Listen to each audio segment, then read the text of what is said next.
Every year, we see players exceed expectations, so in this video, I'm going to look at one player from all 30 NBA teams with a chance to surprise everyone this season. So if you guys like my content, make sure you like and subscribe. Let's try to get 4 likes for Alex Caruso taking over the NBA, and let's hop right into it.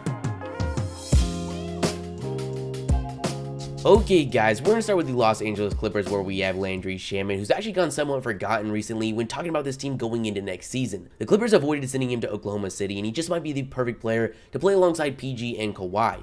In his rookie year last season, he shot 42% from 3, and in the 25 games on the Los Angeles Clippers, shot over 45% from 3 on 6 attempts a game. He's going to have a big role for this team next season, and I definitely think he has the chance to shock everyone.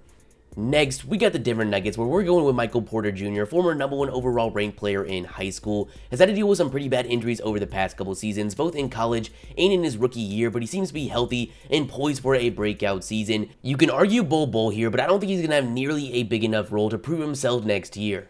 Real quick, I want to talk about today's sponsor, Raid Shadow Legends. Raid Shadow Legends is like no mobile game you've ever played. It's one of the most immersive experiences you'll find on a smartphone, and it can really only be compared to the biggest PC and console titles. But the best part is it's completely free. Raid has all the features you expect in an RPG, amazing storyline, awesome 3D graphics, epic boss fights, PvP battles, and hundreds of champions to collect and customize. The champions are what really grabbed my attention with the game so far, but the great thing about this game, everyone finds something for themselves. Some love collecting the characters, some are all about the deep storyline and graphics, and others love combating against other live players. It's clear I'm loving this game so far, but don't just take my word for it. With more than 300,000 reviews, Raid almost has a perfect score on the Play Store. This game is going super fast, but I want you guys to check out the cool roadmap they publish. They actually have huge plans for updates in the game over the next 6 months, so there's an infinite amount of content for you to enjoy. You guys can find me in the game and join my clan, so what are you waiting for? Go to the video description, download the app, and you'll get 50,000 silver and a free epic champion as a part of the new player program to start your journey. For the New York Knicks, I'm going with Mitchell Robinson, who in his rookie year last year got 7.6 rebounds, shooting 69% from the field to go along with 2.4 blocks a game. His potential to be one of the NBA's premier shot blockers is undeniable, so I had to go with him. For the Sacramento Kings, there's not a clear answer, so ultimately we're going to have to go with De'Aaron Fox, who was close to taking home the most improved award this past season, as he went up to 17 points per game, 7 assists, shooting 46% from the field and 37% from 3. Could easily see him taking another big jump next season, putting him on this list. For the Utah Jazz, I'm going with Donovan Mitchell. After the All-Star break last season, he managed to get 27 points, over 4 assists and 4 rebounds, shooting 46% from the field and 45% from 3. If he can carry that over into next season, he's definitely going to surprise a lot of people. For the Charlotte Hornets, I'm going with Miles Bridges. He didn't have a crazy rookie season, only getting 7.5 points, shooting 46% from the field, but the talent is definitely there, and Kemba Walker's out of Charlotte, so they're focused on their young talent, and Miles Bridges is the center of it, so I wouldn't be surprised by a breakout season. For the Houston Rockets, we have one of the biggest busts in NBA history, Anthony Bennett. He's had some impressive seasons in the NBA G League, but finally has another shot in the league. It's hard to project what his role will be for the Rockets next season, but any amount of production will be pretty surprising to the NBA world.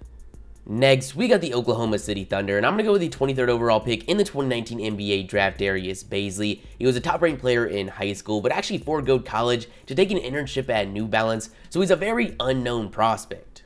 For the Orlando Magic, we're going to go with the #1 overall pick from the 2017 NBA draft, Markelle Fultz. His career so far hasn't been anything special, only 7.7 points, 3.4 assists, shooting only 41% from the field and 27% from 3. He's had to deal with his very weird shoulder injury, but he no longer has the pressure of being on a team competing in the Eastern Conference.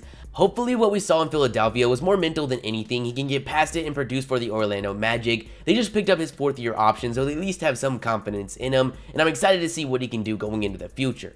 Next, we got the Portland Trail Blazers, and I'm going to go with the 25th overall pick in the 2019 draft, Nazir Little. Going into his freshman season at North Carolina, he was projected to be a top 5 selection, but after a disappointing season where he only got 10 points, 5 rebounds, shooting 48% from the field and 27% from 3, he fell all the way to that 25th pick. But what gave him so much value going into his freshman season was his defensive ability and athleticism, and nothing has changed from then to now, so he still has the opportunity with increased production on the offensive side to shock a ton of people throughout his NBA career. For the 76ers, we're going with Ben Simmons. He's shot a total of 17 threes on his career and has made none, but through his summer mixtapes, he's tried to convince us this will change. I don't expect him to be knocking threes consistently next season, but even him taking them will be surprising. Next, we got the New Orleans Pelicans. A lot of people would go Lonzo Ball here, but he's already receiving so much hype, so I'm left to decide between two of the rookies, Nickeil Alexander-Walker and Jackson Hayes. They both looked really good in the NBA Summer League, and I expect at least one of them to have an amazing rookie season. For the Brooklyn Nets, we've got Caris LeVert. A lot of people forget about what he did last season. He was averaging almost 19 points per game before going down with an injury, and then once coming back, it took him a little bit to get things going, but in the NBA playoffs, averaged 21 points, shooting 48% from the field and 52% from 3. If he can stay healthy next season, it could be a breakout year, and whenever Kevin Durant gets healthy, this team is going to be scary. For the Dallas Mavericks, we're going with Kristaps Porzingis. People forget just how good he was 2 seasons ago before getting injured. He was getting 23 points, 6 rebounds, 2.4 blocks, shooting 44% from the field and 40% from 3. If he's anywhere close to what we saw that season, I think he's going to surprise a lot of people. Next, we got the Minnesota Timberwolves, and this one's a tough one, but we got to do one for every team, so this is a toss-up. You've got Andrew Wiggins, who still has potential to be a solid player in this league, or you could go Robert Covington, who while being in Minnesota had the highest points per game we have ever seen out of him. Next, we got another pretty tough one in the Chicago Bulls. You can go with a guy like Zach LaVine to take another jump, Lauri Markkanen to break out as a star, or Daniel Gafford, who was their second-round pick this past season, who looked very, very impressive in the NBA Summer League. For the Cleveland Cavaliers, I'm going to go with their late first-round selection, Kevin Porter Jr. This is a guy that a lot of people felt was going to be a lottery selection in the recent draft. At 6'6", he's got elite athleticism and was a 41% three-point shooter this past season at USC. I like him a lot, and I think he has a great chance to surprise a ton of people in his rookie season.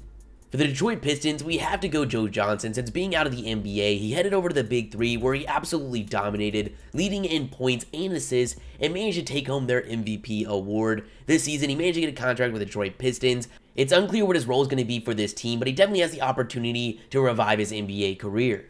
For the Indiana Pacers, I'm going with Malcolm Brogdon. Last season, he managed to get 16 points, 3 assists, 4.5 rebounds, shooting an insane 51% from the field, 43% from 3, and 93% from the free throw line. Now on the Indiana Pacers, he's going to see a massive increase in volume, but also won't share the court with Victor Oladipo till later in the season, so I expect a pretty solid season out of Malcolm Brogdon. For the Golden State Warriors, I've got to go with D'Angelo Russell. He took the All-Star jump last season, going to 21 points, 7 assists, shooting 43% from the field and 37% from 3. Now playing alongside Stephen Curry, there are a lot of doubters, but I expect another jump next season, and if it works out, that's definitely going to surprise a lot of people. For the San Antonio Spurs, we've got to Jonte Murray. He took a jump in his second season, going up to 8.1 points, also solidified himself as an amazing on-ball defender, but ahead of last season, he ended up tearing his ACL and missed the whole entire year. With him finally healthy, we just might see that jump we expected in his third season. Next, we got the Washington Wizards. This one's easy. 3 years ago, Isaiah Thomas was averaging 29 points per game, 6 assists, shooting 46% from the field and 38% from 3. This past season, he only scored 8.1 points per game, playing in only 12 games where he got 15 minutes. But now on the Washington Wizards, he's going to have the opportunity with John Wall's injury to prove himself, and I hope nothing but the best for him. For the NBA champion Toronto Raptors, I'm going with OG Anunoby. He's looked very solid in his first 2 seasons. He's shown a lot of potential to be a solid 3-and-D player in this league. With Kawhi Leonard out the door, I think he's going to have the opportunity to see a lot more touches and could break out as soon as next season. For the Milwaukee Bucks, there weren't any clear options, so I'm going with the most valuable player this past season, Giannis Antetokounmpo. He's gotten better every single season of his career, and I don't expect that to stop. Whether it's adding a 3-point shot or making the jump to the NBA Finals, Giannis has the opportunity to prove a lot of people wrong. Next, we got the Memphis Grizzlies, where I'm going with their late first-round selection, Brandon Clark. He managed to get 15 points, 10 rebounds, and 2 blocks in the NBA Summer League, take home Summer League MVP, and next season will be playing alongside another top rookie in Ja Morant. The Memphis Grizzlies are in no rush to make the playoffs, so he's definitely going to have the opportunity to prove himself. For the Phoenix Suns, I'm going with the 11th overall pick in the draft, Cam Johnson. He was a 5-year player in college and is one of the best shooters in this class, so I expect him to be pretty productive early and surprise a lot of people. Next, we have the Boston Celtics. A lot of people would jump to Taco Fall, but he probably won't have a big enough role to surprise everyone next season, so I'm going with Gordon Hayward or Carson Edwards. Hayward is another year removed from his injury and could get closer to his former All-Star self, and with what Carson Edwards did in the Summer League, he should have the opportunity to show people what he can do coming off the bench for them next season. For the Los Angeles Lakers, we don't have an obvious selection, so we're going to go with the living meme himself, Alex Caruso. But looking past the memes, Alex Caruso was actually very impressive when he touched the court for the Los Angeles Lakers last season, getting 9 points, shooting 45% from the field and 48% from 3. The point guard spot is one of the weakest for the Lakers next season, so I wouldn't be surprised if Caruso gets some time throughout the year. For the Atlanta Hawks, we're going to go with the once projected top 5 pick Cam Reddish. He had disappointing production in his freshman season at Duke, which caused him to fall to the 10th pick in the draft, but denying his talent would be ridiculous. He will have touches next season, and I hope he makes the best of them. For the Miami Heat, we've got two guys that could break out next season, Justice Winslow and Bam Adebayo. They've both been in the conversation to take home most improved next season and should surprise a lot of people. But that's the end for you guys. You guys tell me your thoughts in the comments below. If you liked the video, make sure you like and subscribe, and the shoutouts are gonna be Leo Holm, Margaret Hillman, Aaron Dixon, Nate Maynard, and Jacob Rogers. If you guys want to shout out in the next video, all you gotta do is like the video and comment liked or rep notification gang, and I'll shout 5 you guys out. With all that being said, hope you guys have a great day, and peace.